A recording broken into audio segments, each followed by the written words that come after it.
Hello? Hello? Yeah, all right. Good morning, everybody. Thanks. Yeah, give me another backup. No, any Dumb and Dumber fans in the house? It reminds me that we ain't got no food, we got no jobs, our pets' heads are falling off. Like that was one of those moments for me. It's like, wow, okay. Welcome to Torrey Pines Church. Glad that you are here today. We are wrapping up this series that we've been in over the last couple weeks, where we're talking about the pillars of our faith. These are foundational principles and tools that Jesus taught on, and we're wrapping it up today. So hopefully, after this, you'll feel like you have that support, you have that direction. And what we're going to talk about today is something that you want to have. You want everyone that you do business with or that you work with to have. Something you want your spouse to have. Something you want your kids and people who are friends with your kids to have. It's something that you want everyone you ever work with and your friends to have. And you want it too. And that thing is integrity. And that's what we're going to be talking about today, is the idea of integrity.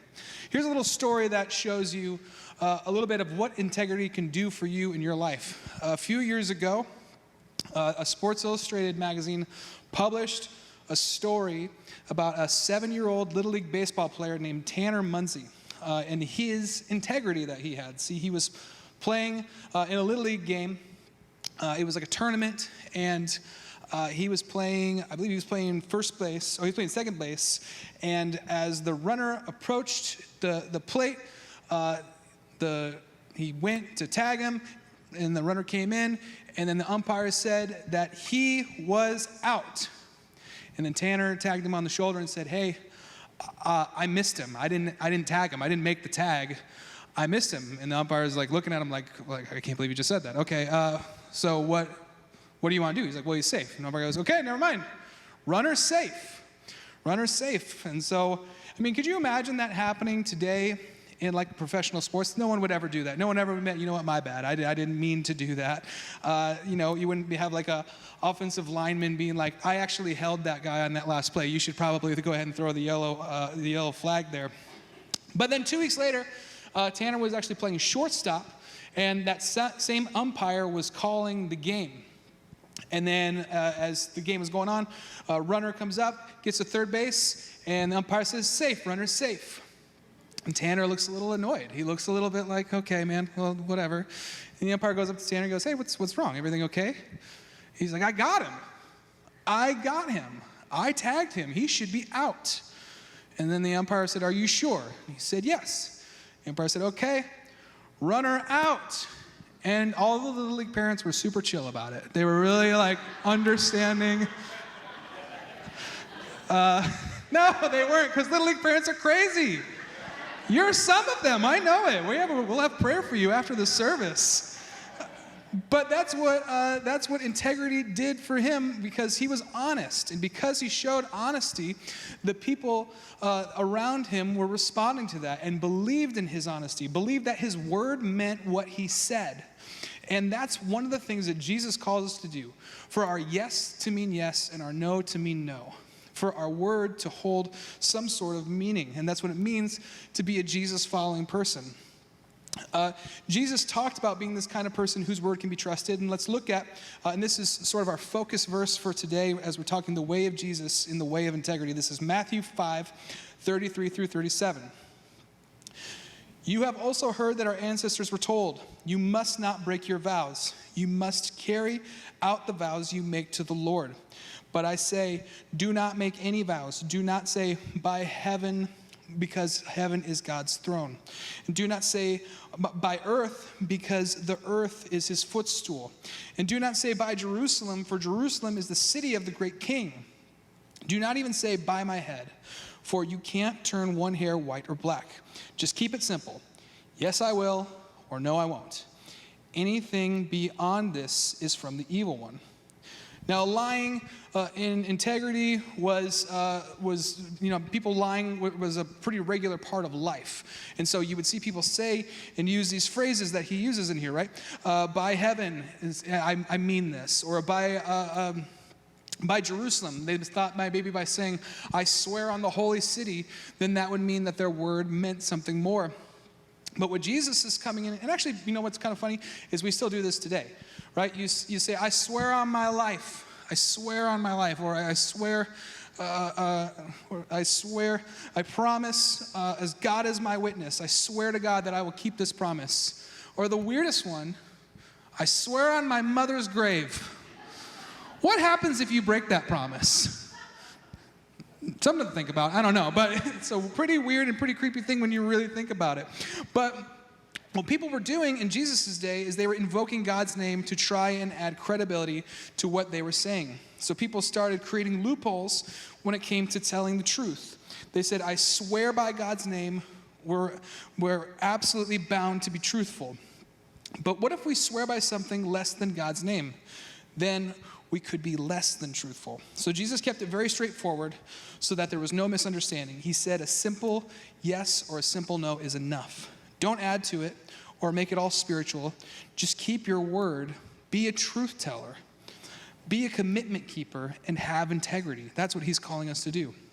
And as we learn the Jesus way of integrity, I want to give us a big idea that we will spend the rest of our time unpacking what this statement means. So here's the big idea. My integrity is more about my direction than my perfection. My integrity is more about my direction than my perfection. And that's a good thing, because if the goal was perfection, none of us would hit that.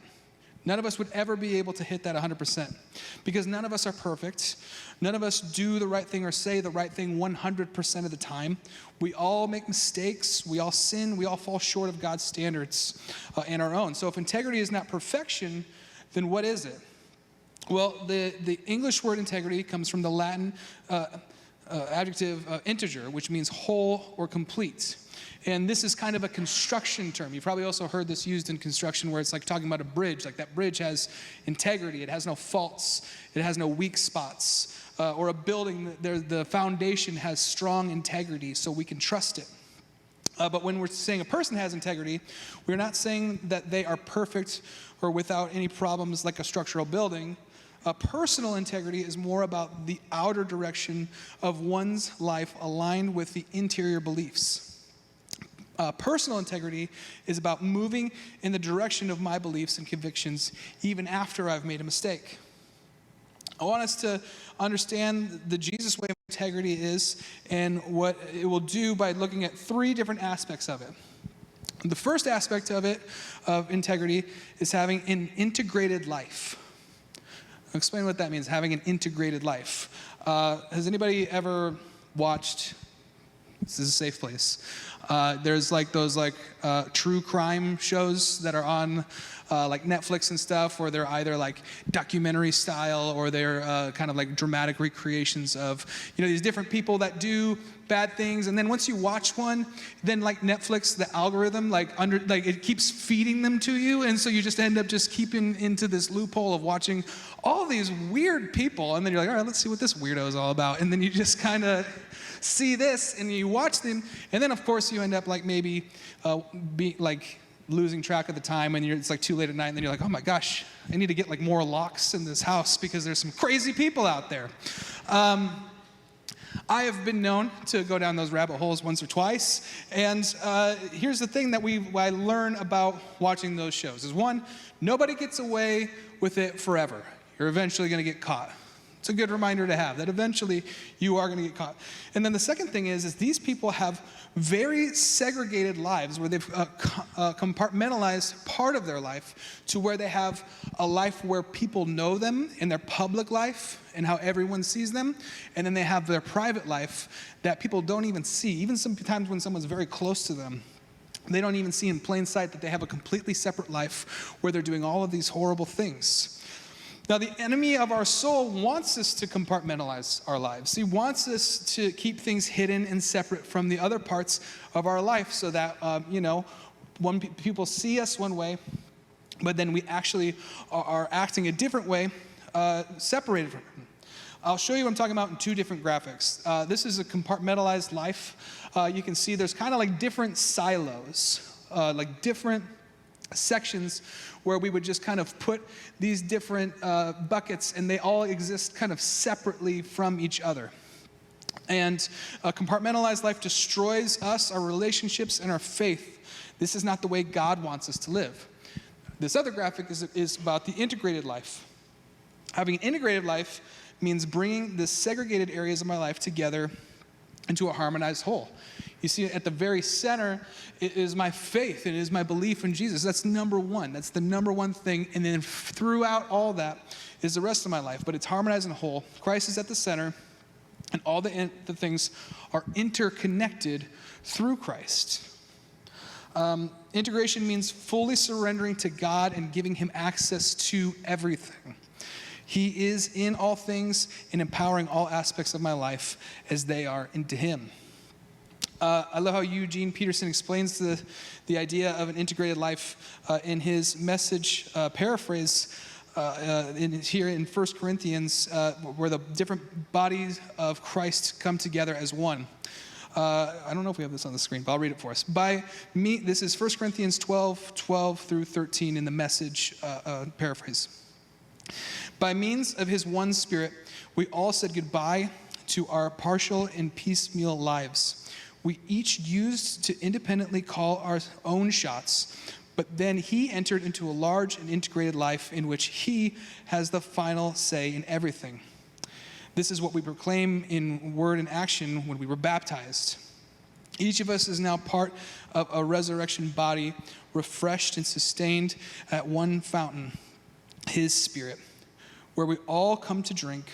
The old labels we once used to identify ourselves, labels like Jew or Greek or slave or free, or today we might say Republican, Democrat, liberal, conservative, are no longer useful.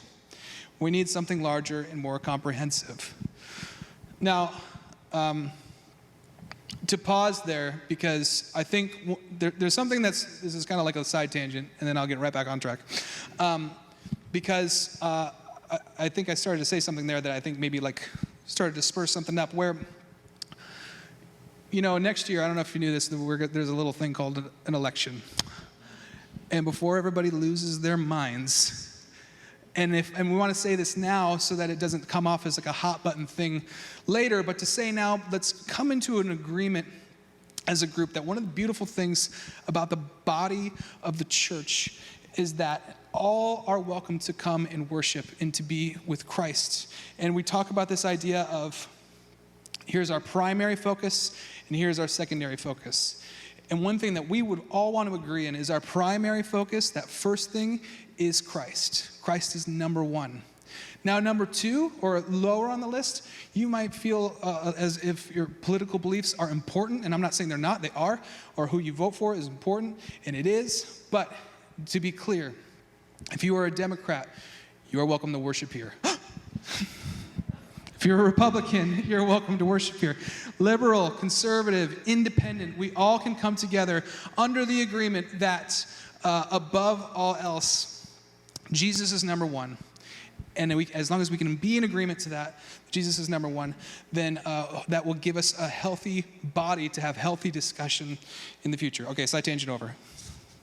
Enjoy next year. That is something larger. Is Jesus. He is the center of our lives, and we are now all interconnected through him. We identify first as a follower of his, and everything else is second. So the first integrity is having an integrated life, and integrity is also having an authentic life.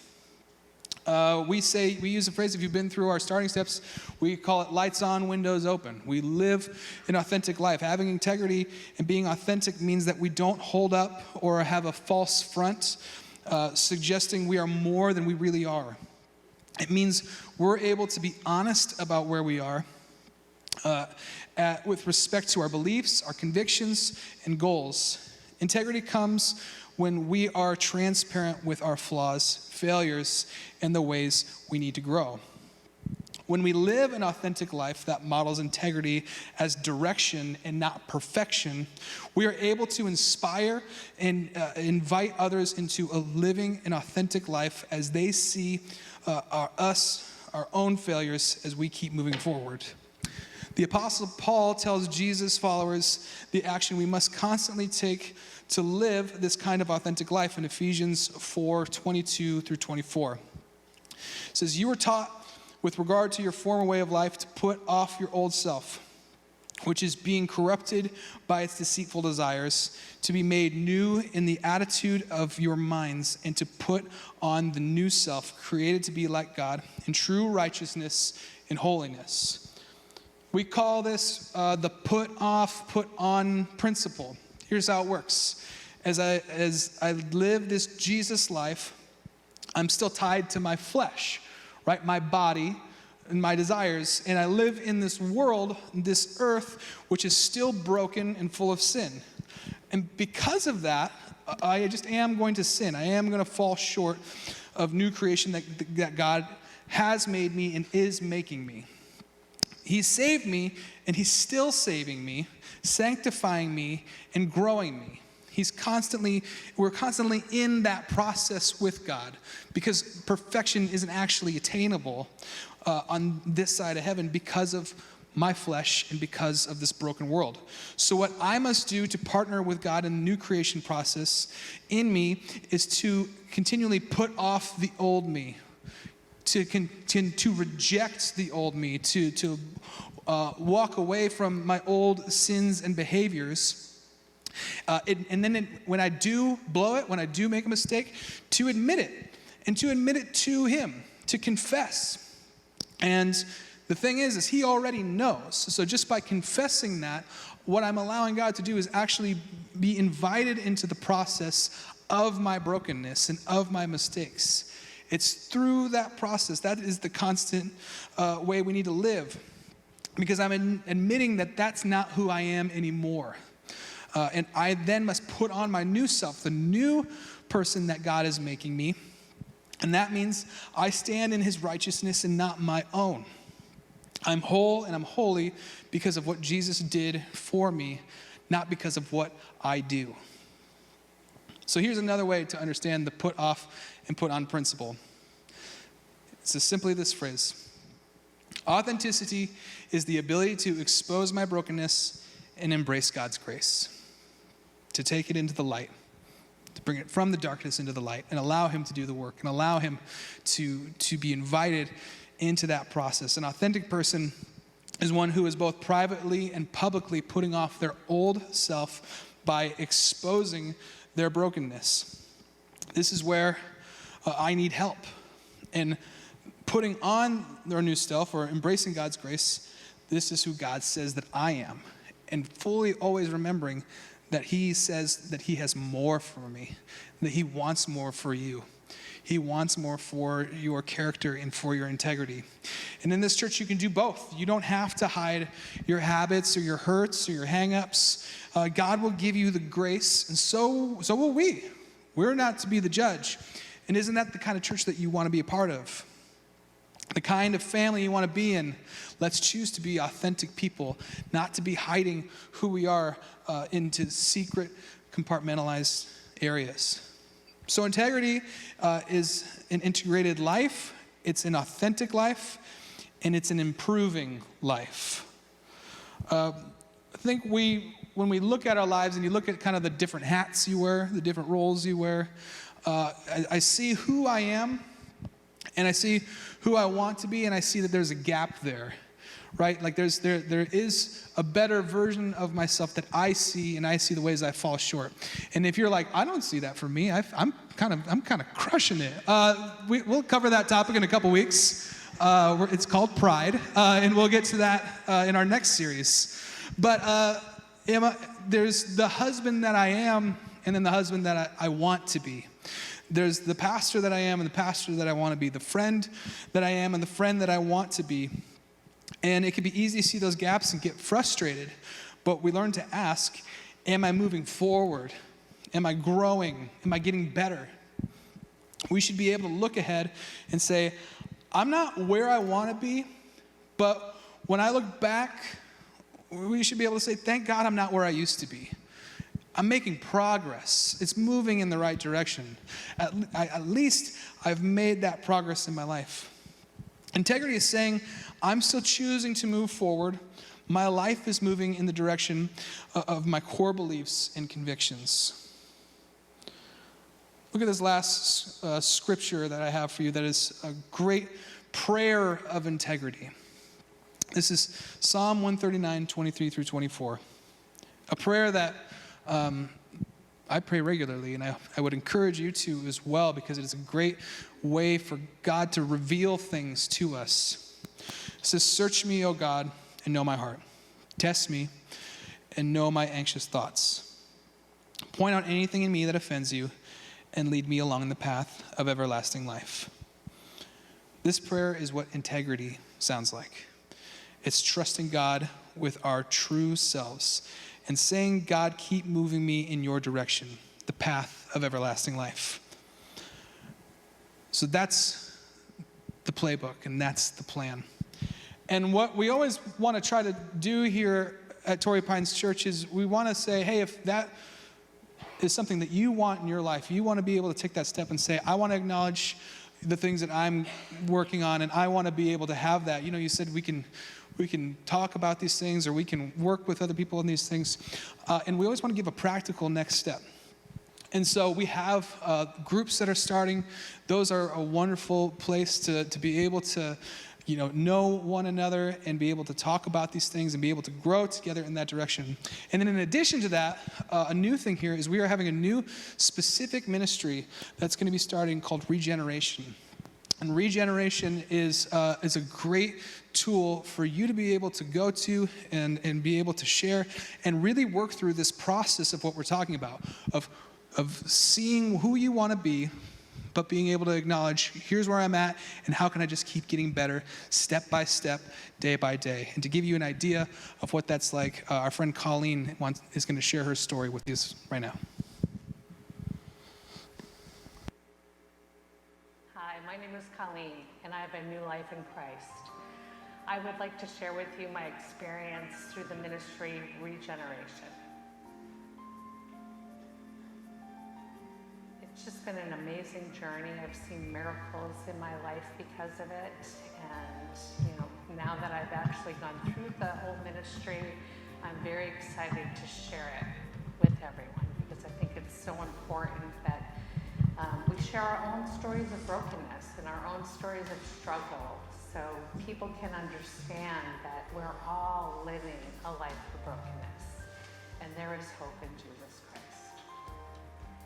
Before our Regeneration, I pretty much lived a life of trying to make it on my own, controlling my own life, doing everything that the world was giving me value for. And what I kept coming up with time and time again was, this isn't it. I feel void and empty.